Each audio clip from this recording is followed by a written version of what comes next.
أعوذ بالله من الشيطان الرجيم بسم الله الرحمن الرحيم وبه نستعين اللهم يسر ولا تعسر رب اشرح لي صدري ويسر لي أمري واحلل عقدة من لساني يفقه قولي. All praise due to Allah subhanahu wa ta'ala. We thank him, we glorify him and send our salutations to the Prophet Muhammad sallallahu alayhi wa sallam. In our previous discussion in Talim Muta'alim, Tariq Ta'allumi, فصل في اختيار العلم والأستاذ والشريك والثبات عليه. We've reached the stage where we're looking at some hikayah, more or less an information about someone or Abu Hanifa al-Nu'man, as we saw earlier, when he seek advice to go and seek knowledge and the advice that he was giving. So that's where we are at now. Now, in our last discussion, we saw what Abu Hanifa said regarding when he was going to study from one of the shuyukh that he studied with the name Hazim. He was able to take some sort of observation to see what exactly some of the qualities that he can get from a scholar or from a teacher before he gave himself up to the scholar. And after he did that also, he said that I was really happy that I did that, because selecting him to be my teacher, I benefited a lot from him.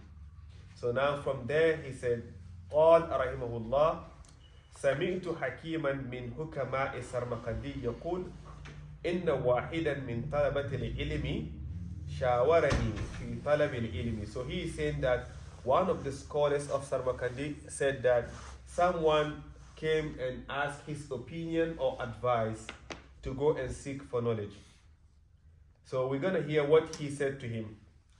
وَكَانَ عَازِمًا عَلَى الذِّهَابِ إِلَى بُخَارَى لِطَلَبِ الْعِلْمِ.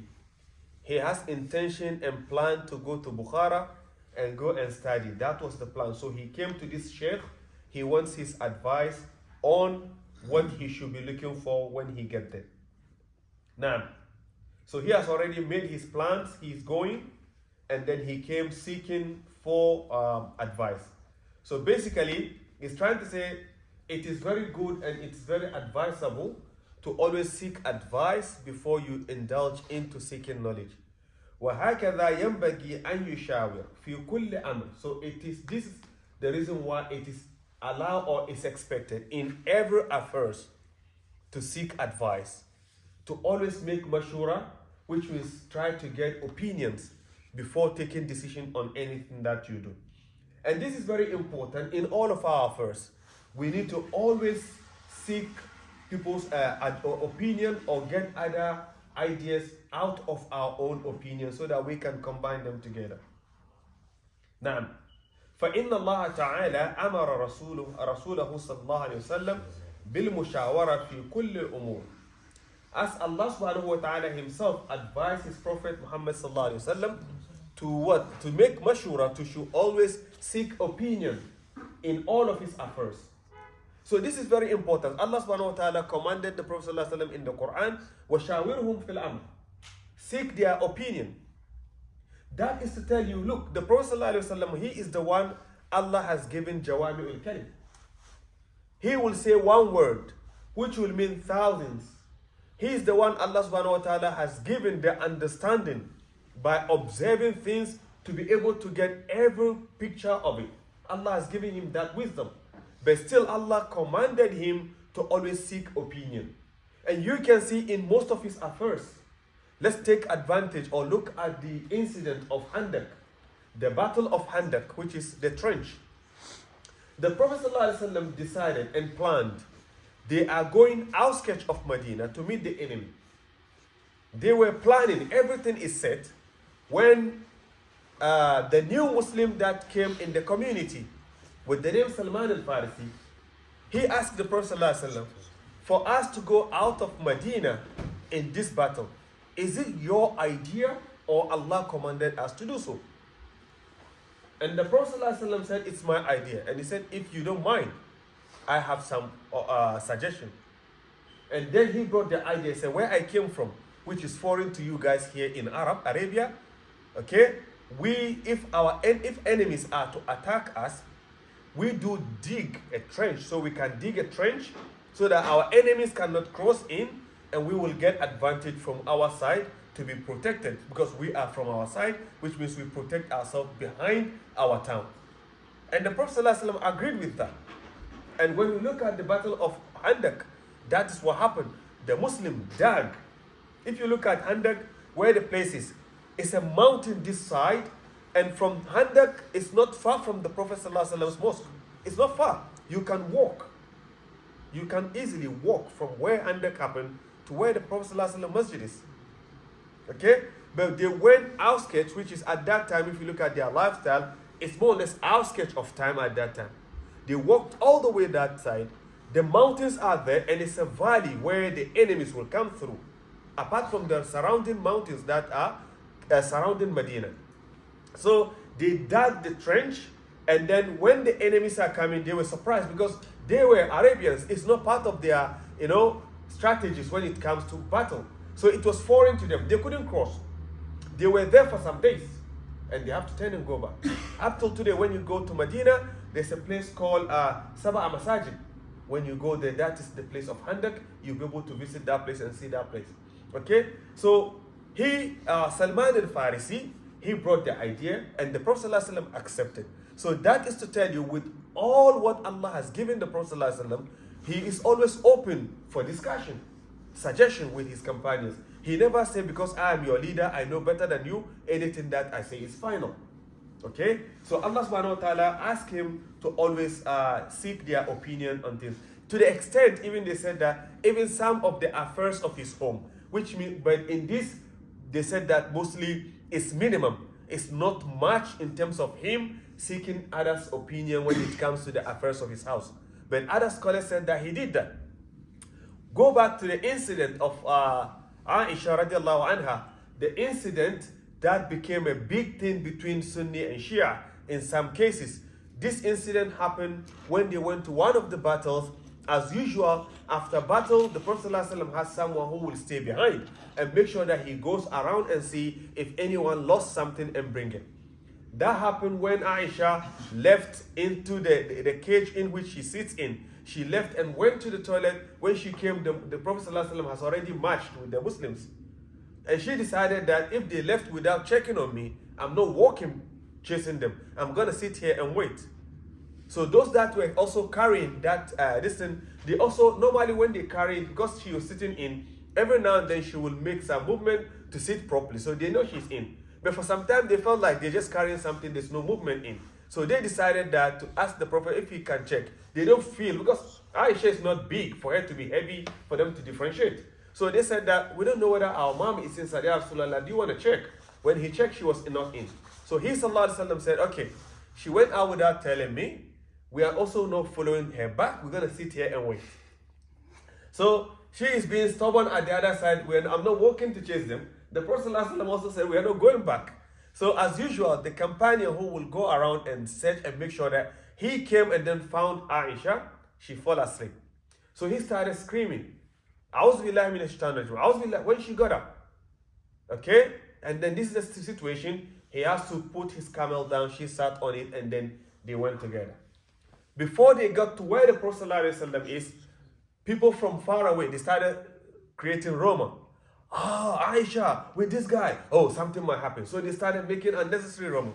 It created a big issue in Medina to the extent that some of the companions later, when Allah subhanahu wa ta'ala sent a verse to free Aisha, some of the companions have to be flogged because of what they said regarding that. Okay?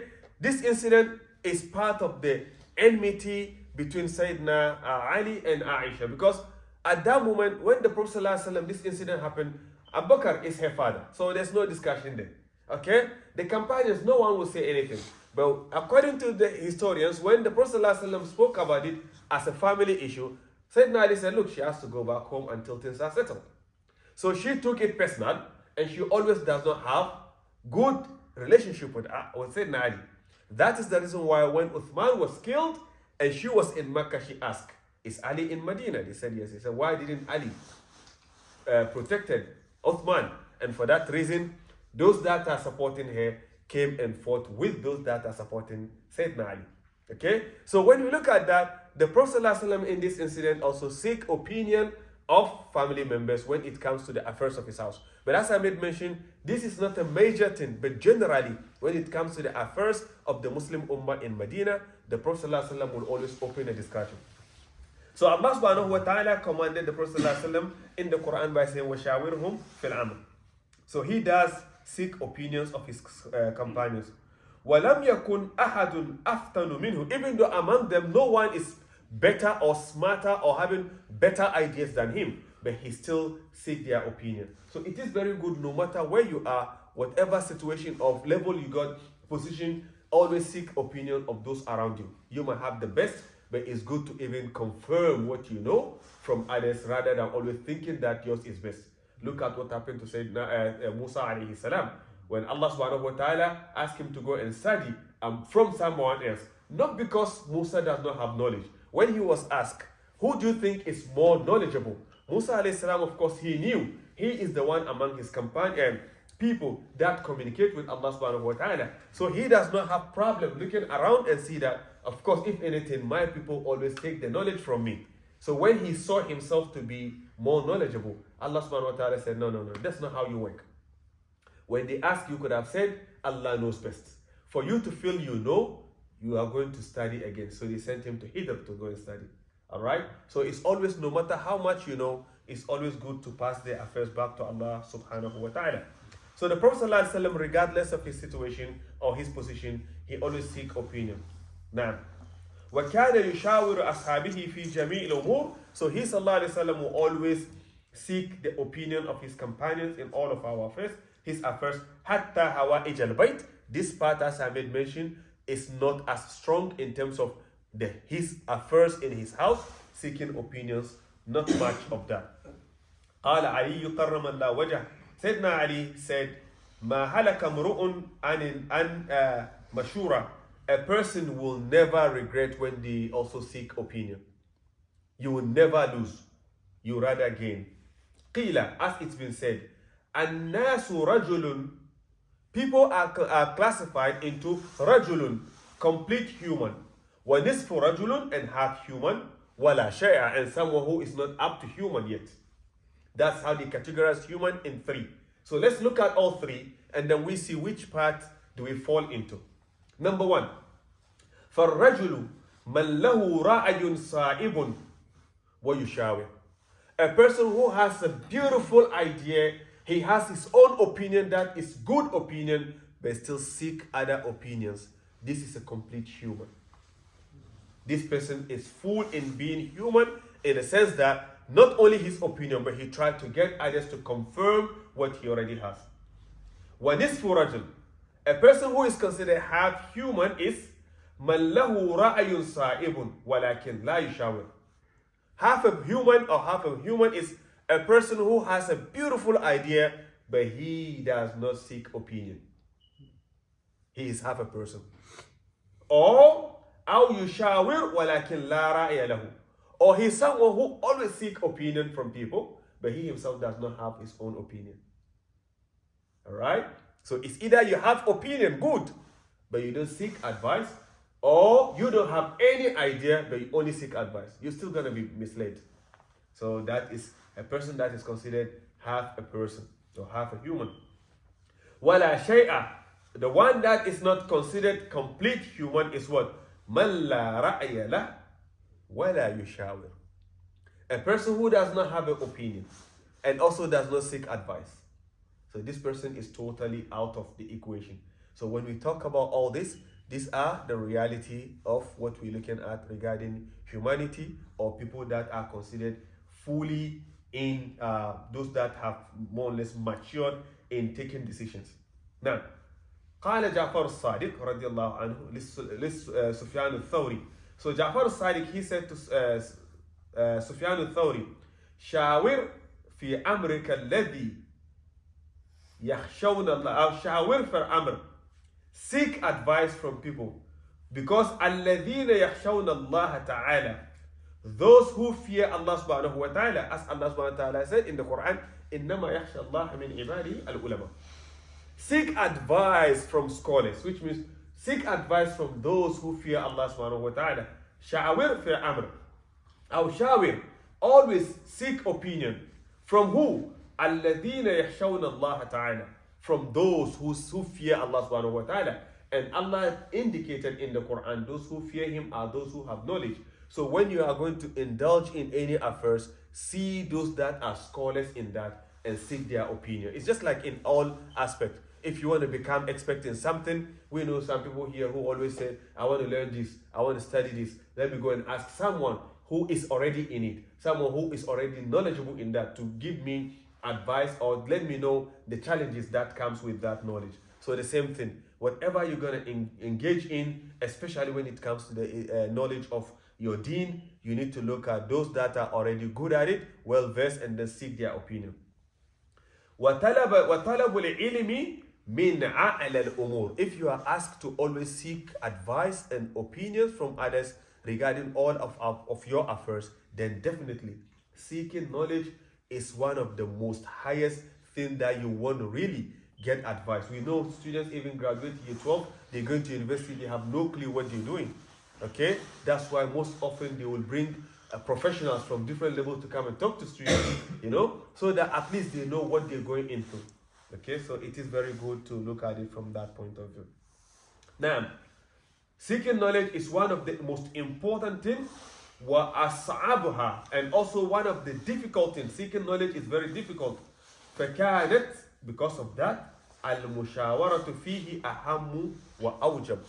Because of that, seeking opinions and advice in seeking knowledge becomes very important and also compulsory. قال الحكيم. So one of the scholars said regarding what we're talking about regarding Abu Hanifa al-Nu'man, he said, when I was asked about my opinion or advice for someone who is going to seek knowledge, this is what I told the person. إِذَا ذَهَبْتَ إِلَى بُخَارَ. If you go to Bukhara to seek knowledge, لَا تَعْجَلْ فِي اخْتِلَافٍ. Do not rush in looking at the differences and what? Some sort of debatable issues among scholars. Don't be interested in that. Do not look at the differences of scholars. إِلَى الْأَئِمَّةِ وَامْكُثْ شَهْرَيْنِ. When you go to Bukhara to study, sit or stay for 2 months. What are you going to do? Don't rush in taking yourself to studies. Oh, I saw this man has more people studying underneath. Let me go to him. Oh, this school is better. This school is more, it's fancy. No, right, don't rush. When you get to study knowledge of a deen, take your time, 2 months, and observe. وَامْكُثْ شَعْرَيْنِ. Do not get into it until 2 months. حَتَّى تَتَأَمَّلْ وَتَخْتَارُ أُسْتَاذ. Take it easy, observe, see the differences, the way the teachers act, the way the scholars act with each other, their interaction with people. Look at that before you start. فَإِنَّكَ إِذَا ذَهَبْتَ إِلَىٰ عَالِمٍ. Because if you go to a scholar, وَبَدَأْتَ بِالسَّبْكِ عِنْدَهُ, and then you start studying with the person, and then all of a sudden you start having issue with that person, رُبَّمَا لَا يُعْجِبُكَ دَرْسُهُ. Maybe his lessons will not be something that will appeal to you. You've already started studying with the person. You don't want to have a situation that when you start, فَتَتْرُكُهُ وَتَذْهَبُ إِلَىٰ آخَرٍ. Then you leave that person and go to another scholar. So imagine you are in one city. There's one imam there. There's another imam there. Everyone is popular. You come and start studying with this person. After 3 months, you feel like, no, I don't like this person. You're going to that person. People know you with this person. Tomorrow they see you with this person. When you start doing that, your knowledge will not be blessed. Because you end up starting and stopping because you've not taken your time to search and see what is more important to you. Okay? فَتَتْرُكُهُ وَتَذْهَبُ إِلَىٰ آخَرٍ فَلَا يُبَارِكُ لَكَ فِي التَّعَلُّمِ. There won't be blessing in your knowledge. فَتَأَمَّلْ شَهْرَيْنِ. So study and see and look at things properly. فِي اخْتِيَارِ الْأُسْتَاذِ وَشَاوِرْ. And also ask opinions. حَتَّى تَحْتَاجُ إِلَىٰ حَتَّى لَا تَحْتَاجُ إِلَىٰ تَرْكِهِ. Until it reaches a stage where you feel like, this person, when I select him, I don't need to leave him because he has all the qualities that I need. Okay? وَأَعْرِضْ. And also stay away. وَأَعْرِضْ anhu. So that I will not be leaving him or maybe staying away from him. I will be comfortable with him and stay with him. Now, فتثبت عنده حتى يكون تعلمك مباركا حتى, so that you can stay with that person and then you see the knowledge that you're seeking becomes blessed. وتنتفع بعلمك كثيرا, and then you also benefit from your knowledge. وَعْلَمْ, and also know أن الصبر والثبات أصل كبير, that also you should know that as-sabr, patience, and also steadfastness is the origin, or that is one of the most important things when it comes to affairs that have benefit in all of our affairs. But not all people can have the patience when it comes to studying. Inshallah, we'll continue from that next on Friday, inshallah.